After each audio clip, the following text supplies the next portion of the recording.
அனைவருக்கும் வணக்கம். மீண்டும் நான் உங்கள் ஜெனோவா. நீங்கள் எல்லோரும் எப்படி இருக்கின்றீர்கள்? நானும் நல்லா இருக்கின்றேன்.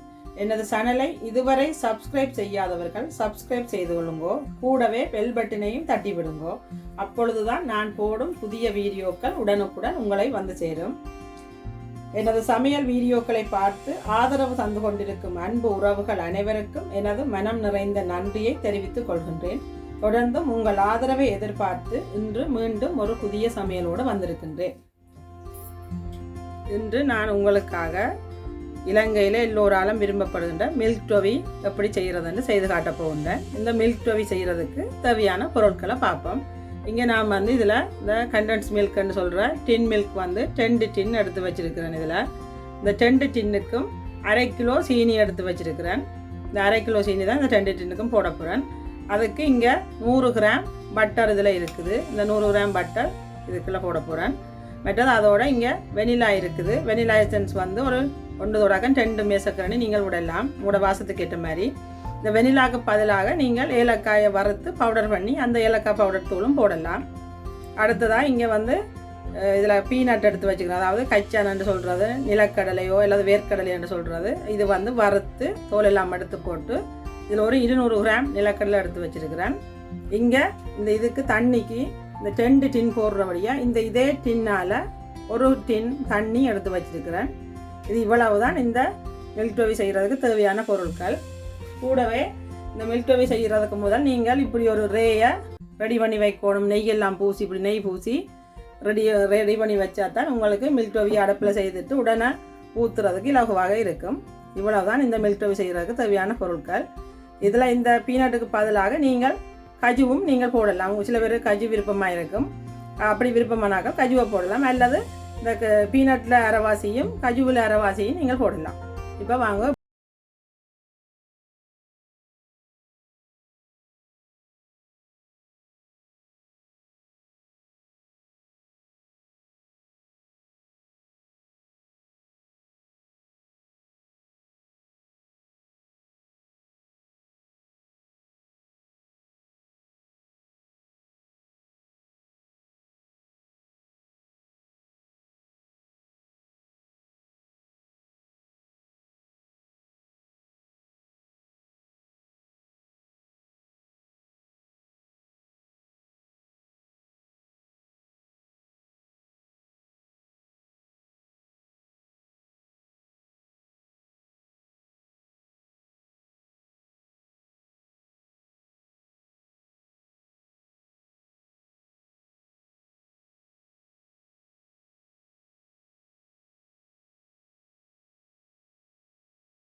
அடுப்பை போட்டு சரியாக ஒரு 5 நிமிஷம் ஆகிட்டுது.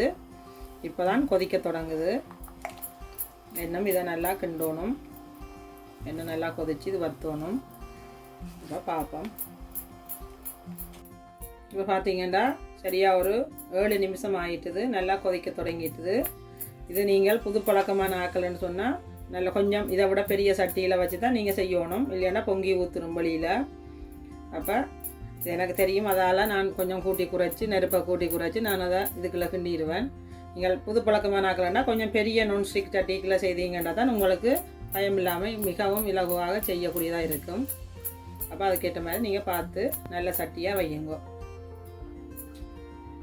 இப்போ பார்த்தீங்கன்னா சரியாக 10 நிமிஷம் ஆகிட்டது. நாங்கள் இந்த எல்லாம் டின் மில்கெல்லாம் போட்டு அடுப்பில் வைக்க தொடங்கி. உங்களுக்கே தெரியும் இது எவ்வளவு பொங்கி வருதுன்னு சட்டிக்கிட்ட வந்துட்டுது. ஆனால் நான் அதை அந்த டைமில் பார்த்து அடுப்பை கொஞ்சம் கூட்டி குறைச்சி வச்சு நான் செய்கிறேன். இதை நீங்கள் பெரிய சட்டியில் மறக்காமல் கொஞ்சம் இதை விட பெரிய சட்டியில் தான் நீங்கள் செய்யணும். இப்போ பார்த்தீங்கன்னு சொன்னால் இது நான் சரியாக காய்ச்சி தொடங்கி 20 நிமிஷம் ஆயிட்டு சரியா. அப்போ இப்போ பார்த்தா உங்களுக்கே தெரியும், முதல்ல நாங்கள் போடும்போது நல்ல வெள்ளை கலராக இருந்தது, இப்போ ஒரு பட்டை கலராக வந்துட்டுது. இன்னும் இந்த கலர் வரணும். மற்றது இது இன்னும் கொஞ்சம் நல்லா இருக்கணும். நீங்கள் இதே மாதிரி இப்படி கரண்டி யூஸ் பண்ணிங்கன்னா உங்களுக்கு வலிச்சு விடுறதுக்கெல்லாம் நல்ல இலகுவாக இருக்கும். நான்ஸ்டிக் சட்டியும் இந்த கரண்டியும் இருந்தாலே உங்களுக்கு இது கிண்டுறது பெரிய வேலையே இல்லை. என்ன கைவிடாமல் கிண்டணும். இப்போ தொதல் கிண்டுற மாதிரி உங்களுக்கு கஷ்டமாக இருக்காது. இது நல்ல லூஸாக தான் இருக்கும் இது. ஆனால் நீங்கள் கைவிடாமல் கிண்டி கொண்டு இருக்கணும், அவ்வளோதான். நான் இதை இப்பையும் மீடியம் ஹீட்டில் தான் வச்சு கிண்டி கொண்டு இருக்கிறேன். நான் இன்னும் நெருப்பை பெருசாக விடவே இல்லை. அதே மாதிரி நீங்களும் அடுப்பு சிலோவில் வச்சு கிண்டிங்கன்னா உங்களுக்கு அடியில் பிடிக்காமல் இருக்கு. பார்த்தீங்கன்னா நாங்கள் இதை கிண்ட தொடங்கி சரியாக அரை மணித்தியாலம் ஆகிட்டுது. நான் அடுப்பை நல்ல சிலோவில் வச்சு தான் நான் கிண்டுறேன். நீங்களும் அதே மாதிரி செய்யுங்க. இல்லைன்னா அடி பிடிச்சி கலர் வேறு நிறமாக போயிடும். மில்க் டோஃபின்ற கலர் வராமல் விட்டுரும். இப்போ இந்த டைமில் நான் இங்கே இதில் எடுத்து வச்சுருக்கிற இந்த கச்சானையும் போட்டுட்டு இந்த கூடவே இதில் எடுத்து வச்சிருக்கிற பட்டரையும் நான் போட போகிறேன்.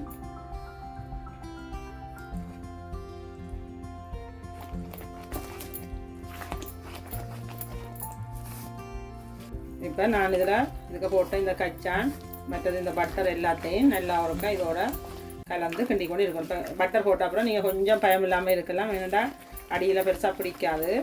இருந்தாலும் நீங்கள் கைவிடாமல் கிண்டி கொண்டு இருக்கணும். இப்போ ஒரு 35 நிமிஷம் ஆயிட்டுது இதை கிண்ட தொடங்கி. நான் இப்போ இந்த எடுத்து வச்சுக்கிற வனிலாவை விட போகிறேன். இப்போ சரியா நான் இதை கிண்ட தொடங்கி 40 மினிட் ஆச்சுது. இப்போ இனி ரெடி ஆகிட்டுது. நான் இப்போ இதை இறக்கும். நீங்கள் சரியாக 40 நிமிஷம் நீங்கள் செய்தீங்களா இதை கிண்டினீங்களாண்டாலே காணும். சரியாக 40 நிமிஷம் நான் இதை கிண்டிட்டேன். இப்போ நான் இனி இதை அடுப்பை ஓஃப் பண்ணி போட்டு ரெயில கொண்டே ஊற்ற போகிறேன். வாங்க ரெயில எப்படி ஊற்றுறேன்னு பார்ப்போம். இப்போ பார்த்தீங்கன்னா இது ரெடி ஆகிட்டு நான் இப்போ இந்த வச்சுக்கிற ரெயில இதை ஊற்ற போகிறேன். கவனமாக இருக்கணும். பறக்கும் இந்த கிண்டைக்கெல்லாம் நீங்கள் கவனமாக கிண்டணும், பறக்கும். அதே மாதிரி ஊற்றேக்கையும் கவனமாக நீங்கள் ஊற்றணும். கையில் பறக்கும், சுட்டுடும். இப்போ இதை போட்ட உடனே நீங்கள் வடிவாக இதை எல்லாத்தையும் அழுத்தி விடணும். அப்போ தான் உங்களுக்கு நல்ல சேப்பு வடிவாக வரும்.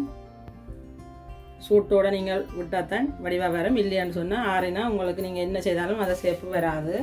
அப்போ சூட்டோடு இப்படியே வடிவாக இதை சமப்படுத்தி விடுவணும். நீங்கள்டா எல்லாம் நான் ட்ரேயில் வடிவாக போட்டுட்டேன். இது ஒருக்கா நீங்கள் இப்படி தட்டி விடணும். அப்போ தான் சமனாக நிற்கும். ஒரு 2-3 தடவை வடிவாக தட்டு விட்டீங்கன்னாலே உங்களுக்கு வடிவாக வந்துடும்.